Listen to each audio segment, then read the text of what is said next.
Hello there, and welcome to another Starfield video. As the title suggests, today we're going to be talking about some things that I would like to see Bethesda add to the base game. Now, some of these, actually, a lot of these are, well, some of these are going to be mods that have been doing a fantastic job of what they're doing, but I've always kind of been part of that kind of camp or group that wants to see Bethesda implement more stuff so that we don't need to rely so heavily on mods for specific things. And not all of them are mods. So, yeah. Obviously, this is just, 5 things that I've kind of wanted from, like, the start of Starfield and stuff.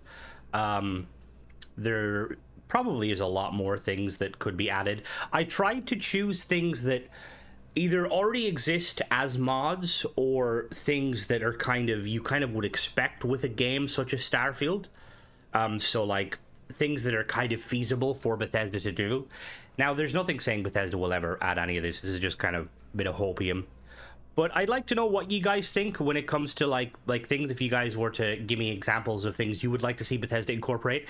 Now, obviously, we want to keep it on a kind of on a level that is, well, I mean, you don't have to keep it on a level of kind of what's expected or what's like possible.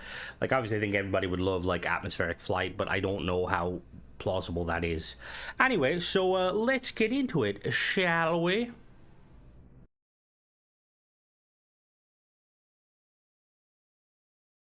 All right. So number one, and this is probably expected if you watch my channel or my streams, I would love to see Bethesda implement the ship flips. So if there's a number of mods that do a really good job of this and they incorporate a lot of pieces that can be flipped. An example is Rux's better flips and better snaps. And then there's the SMSEX mod that kind of does a similar job. Now, what these mods do, for anybody that's unaware, basically it allows you to take certain parts and flip them in certain ways that you can. So, for example, Deimos wings. Deimos wings can only be kind of placed in a kind of a like forward to back sort of thing. They can't be put on the top of a ship or the bottom of the ship, only on the side, and they're always going to be kind of facing, like forward to back. Now, with the better flip mods and some of the other ones I have mentioned, you can flip them so that you can put them on the roof of the ship or the top of the ship as a spine. You can put it on the bottom as a dorsal fin or a ventral fin. You can also flip them so they're facing out, so that they actually function like wings. There's also other ones, like for instance the Stroud pieces, the big kind of I don't know if they're like armored pieces, but they're basically Stroud pieces. Almost all the structural pieces having the ability to be flipped more than like backwards and forwards, like basically being able to flip them three-dimensionally, so flip them up, down, left, right, side to side, stuff like that, would be massively beneficial for shipbuilding, and having it incorporated in the game would just be kind of a massive boon to shipbuilding.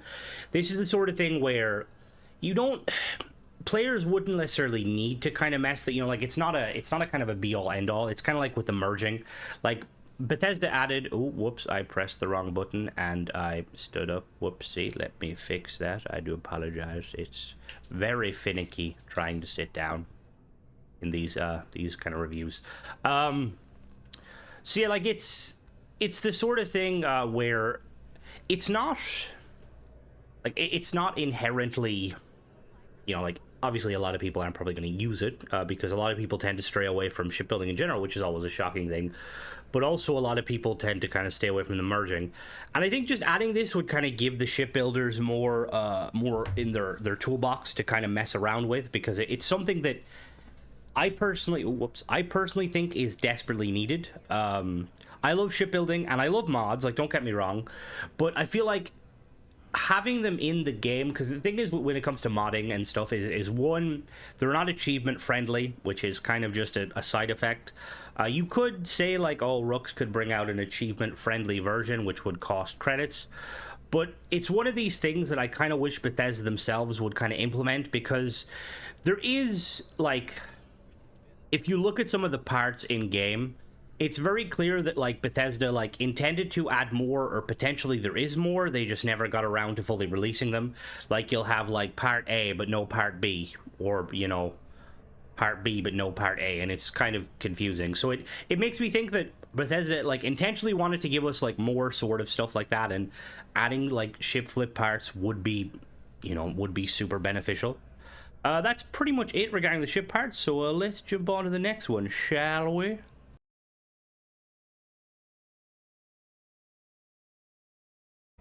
All right, so number 2 on this list is more interactions with the non-constellation companions. So as you guys know in the game, we've got the constellation companions, which you can romance, you can do quests with, you can have various loads of dialogue with them, and they kind of, as you complete their quests and increase you complete their affinity, you kind of unlock more and learn more about them. Now, prior to the constellation companions, there is quite a few companions in the game, non-constellation. Example, you've got people like Simeon, Andromeda Kepler, you got Betty, you got, I don't know the name of the guy, but he's like kind of like a more gruff version of Sam Coe. And all of these companions are really cool and really badass in the little bits of lore and tidbits they give you. But the fact that they don't have quests tied to them, or any sort of like relationship based, and I'm not talking necessarily about romance, you know, you guys need to chill with that, but more so just kind of to bond with them and kind of have them, you know, like because when you, these kind of crew members, when you kind of get them, you kind of pay them, and eventually they kind of feel like, you know, hired mercs. Kind of like an example I like think of is Teldrin Serral from the Dragonborn DLC. Really cool dark elf or Dunmer mercenary spell sword that you can pay to fight for you. And eventually, if you kind of do enough questing with him, the next time you try and recruit him, he's like, I really enjoyed that, Don't do it for free. Kind of like saying like he's kind of grown accustomed to you. Now, obviously, with the companions in the games, like the Simeon, once you hire them, I don't believe you need to pay to hire them again. You may have to, but I don't think you do. I've never really fired any of them. But just having the option for like the companions to have some sort of an affinity system where like you could eventually get them to trust you and stuff, and you know, it would be more fun. Like, I like the constellation companions as much as everybody, but you're kind of limited like whenever it comes to like people who like, you know, like people who kind of like companions that are like kind of in-depth and like have a lot of lore to them. Like, you're basically stuck with, you have either Andreja, Sarah, Sam, or Barrett, or Vasco, kind of, but he doesn't have a quest to it. It would be really awesome just having it so that these companions like Simeon, like for instance, Simeon tells you very briefly about how he used to work for Mast as a weapons research, and he used to go to distant moons to test out weapons. On the worst case scenario, it might blow up and kill him and wouldn't do any damage to anyone because, you know, the random moon. Like, stuff like that is so cool, and you could definitely have like a quest line behind it. Like, imagine if like, as you kind of, you know, as you like work with Simeon and kind of level up his like affinity, slowly over time you get to learn like, oh, why did you leave Mass? And he kind of maybe tells you like, oh, because like my family, I didn't like the fact that I was putting my life at risk, you know, for money that wasn't really worth it. And then eventually he could give you a quest where he's like, I know of this like this abandoned like Mass research facility that might have some cool new toys we could go, and you go there on a quest, maybe you fight some like, I don't know, some spacers or some pirates, and you get yourself a cool new legendary weapon. Like, another example is I believe, now again, I believe it's Andromeda Kepler. I'm not 100% sure, but I'm pretty sure that her only requirement for joining you is that she might want to like go and check out like specific stellar bodies, but she never really references it in the game at all, which is kind of sad. Like, imagine if, say, for instance, as you kind of like, say, when you jumped into a system, she'd be like, oh, do you mind if we like go to this planet and you know, check out this thing, and you go to a planet, let's say you check out like a ruin or like a natural formation, and like doing like, let's say she could have like, there could be a dozen of them you will randomly go to, and then eventually she'll like tell you what she was trying to do, and maybe she unlocks a new perk. You know, another example, and this is kind of where some of the companions, like, they're very much like Bethesda kind of wants you to select them just based on kind of looks and just kind of their attitude, because you've got like Mickey, who is a failed TV chef that basically just chills in the Astro Lounge and I'm assuming just does Aurora. You can hire him and he has like the gastronomy perk, but realistically, he doesn't do a whole lot, which is kind of annoying. It would be awesome if, let's say, for instance, you could kind of level him. Like let's say, for instance, bringing him to, he'd be like, yo, we should like check out some food places. Or if you just brought him to food places, he would like talk on it and basically give you a little insight in how they do things. Like imagine you go to Chunks and he basically says like, you'd be surprised how much of Chunks is actually like good quality food. Or you could bring him to the fish place in the top of Neon and be like, I used to get a lot of like really good fish from here. Surprisingly, the fish used to make Aurora is actually really tasty, but you know, they don't like using it for that. You could bring him to like that really fancy steak restaurant and he'd be like, I wouldn't eat here. You might as well eat a shoe. And then like progressing him through that, like, you know, like as you kind of talk back to him, you could eventually like unlock the ability to maybe he would make food for you instead of you making food. Because this is the other thing with a lot of these kind of companions is they have perks that for the most part don't do an awful lot. The base companions in the constellation will actually give you gifts, which is, I mean, it's cool, but having it so that the other like non-constellation companions don't give you gifts is kind of a bit. And it wouldn't be like too hard to do for Bethesda, because in Fallout 76, there's camp-based allies you can get, and they all have like different kind of like trait. They're actually quite similar to the non-constellation companions. They give you a little bit of history, not a whole lot, and like usually they have like a quest for you to do. Obviously, the companions in Starfield don't have quests for you to do. But like, for instance, there's like a space lady who talks about like there's location of like a dropped space ordnance thing where you can get a weapon. You have like a doctor who could like send you off on like a quest to find stuff, and stuff like that would be really cool for the non-constellation companions and kind of give you more of a reason to kind of bond with them. Like, I don't know about you guys, but like Simeon kind of was like, he was the one that initially stood out to me. I really liked his mannerism, the fact that he seems super laid back. He's a marksman with his rifle, and he's just generally like a badass, but he doesn't kind of come across like, you know, like he's pretty chill. And I always wanted to kind of bond with him, and it's kind of like in Skyrim, there's so many different like companions you can, and Fallout, but not really. Like these kind of companions where you can bond with them and learn little bits. And just, yeah, I just think it'd be really cool like if the companions were more fleshed out than non-constellation. Let me know who your favorite non-constellation companion is, and if it is like one of the kind of, let's say for instance, if it's like someone like Andromeda or like Betty, let me know how you would do a kind of a quest or like little kind of dialogue around them. Anyway, on to the next one.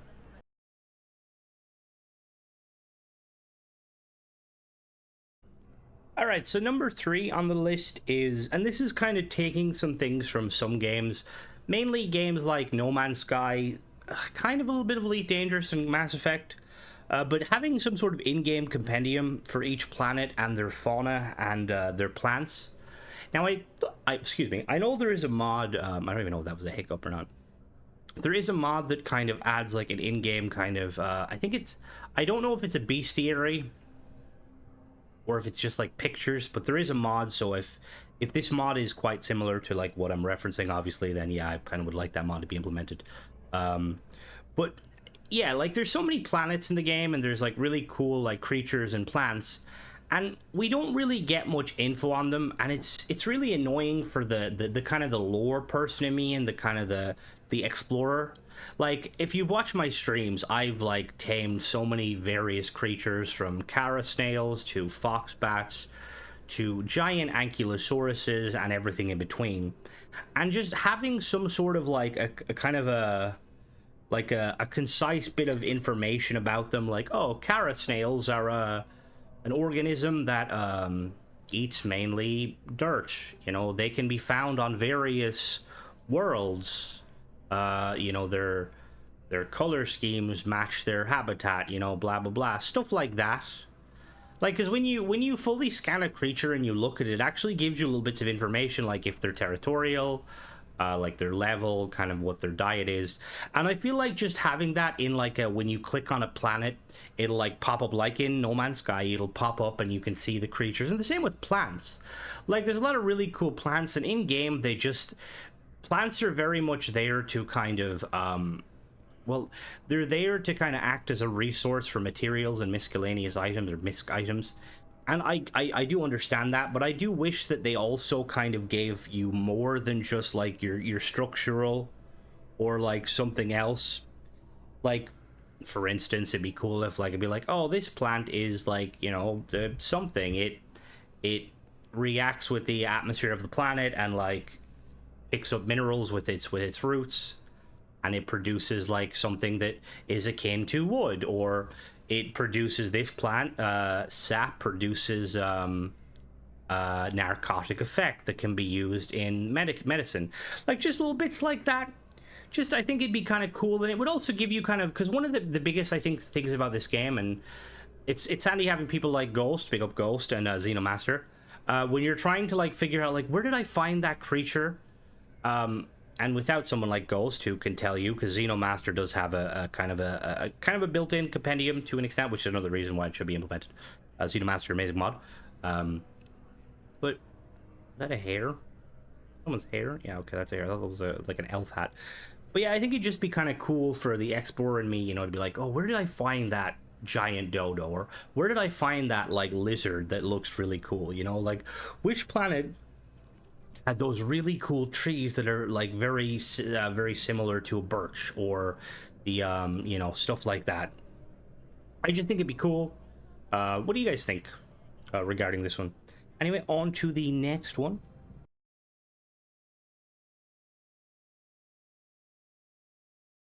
All right, so for number 4, and this is kind of in the same vein as number 3, but I would love to see some lore blurbs for ships, weapons, and spacesuits. Like little bits of info on them, like why they were, when they were created, you know, why they were created, like who mainly uses them. Like if you look at like games like, say for instance, Destiny, which I know it's not really Starfield inclined, but like a lot of ships and weapons will have like little kind of flavor text to them, and then some of the more exotic ships, you can kind of like you can bring up a kind of a, like a lore tidbit. Mass Effect is another example. Almost every single item in the game, weapons and chips, you can like get a little in the menu, in the codex, you can like learn about it. Like, and I just feel like this would enhance the overall kind of like the atmosphere of the game and make it feel more lived in. Like, you know, our my Discord community, our Discord community, I say it like I say our, not that we're you know, anything like that. But we've been kind of speculating on kind of the various like lore of certain factions. Like we know Nova Galactica came first. It's been speculated that Deimos kind of was like there around the same time, and like, you know, Taio is somewhat new. Hope Tech is, you know, Hope Tech, and it'd be just cool to kind of learn about like, you know, like, oh, like the let's say the little little Merv, is that it? Was like made by Hope Tech in the year, you know, 2023-04, and it was primarily used as a kind of an entry level cargo vessel for people wanting to kind of strike it out in the stars, you know, or the longsword. Is it the longsword or the, no, not the longsword, the Gladius? Deimos was made as a kind of initially as a cheap drop ship meant to be utilized during the colony wars, and then after the colony wars kind of was over, a lot of its armaments were kind of, you know, tweaked a little bit, and it was sold to the civilian market. Same with like weapons. Like we know about Laredo, but like what is the reason for each Laredo weapon, or like, you know, what is the reason for the core kinetics? We do know a little bit, like when we go to core kinetics, we can talk to them and they give us a little lore blurb. Same with like Laredo, but it would be really cool to kind of be like, oh, you know, the core kinetics mag sniper came about at a time when the developer was looking for an accurate way to fire rounds in vacuum, as well as kind of like low gravity worlds where recoil wasn't a huge issue, you know. Or like, let's say for instance, like Laredo's like regulator, it was like an upscaled version sidearm that was made specifically at the request of a couple of rangers who wanted something a bit more powerful than a rattler that was more single fire and easier to control. You know, stuff like that would be just, again, it would just improve the lore of the game and kind of give you a little bit more to do. Like, I feel like there's so many... Thanks, sir. Thanks for walking past me. I feel like there's like so many ships in the game that like look really cool, and I feel like when they were being developed, like I would like to think that the shipbuilders behind it at Bethesda, like there was a reason, like they were thinking like, you know, like, oh, this is going to be a ship for like, you know, kind of an ex-colony ship that's now used like for smuggling, or this was kind of made post the colony war as a way for people to get into exploration. Like stuff like that would just be really cool to kind of see, and again, it would enhance the overall kind of feel of the game. Yeah, now on to the last one.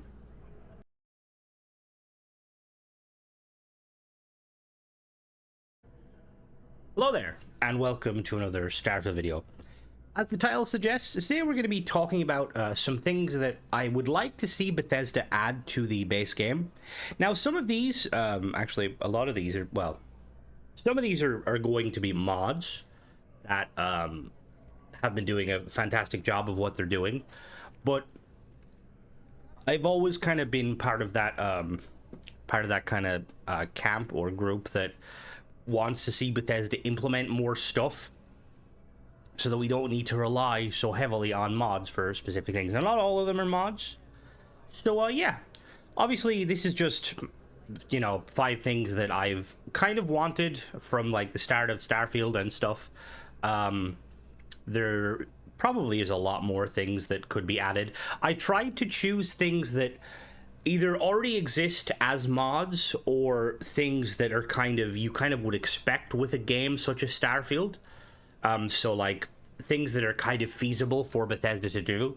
Now, there's nothing saying Bethesda will ever add any of this. This is just kind of a bit of hopium. But I'd like to know what you guys think when it comes to like things. If you guys were to give me examples of things you would like to see Bethesda incorporate.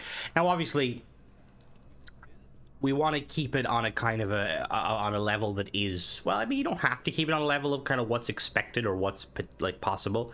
Like, obviously, I think everybody would love like atmospheric flight, but I don't know how plausible that is. Anyway, so let's get into it, shall we?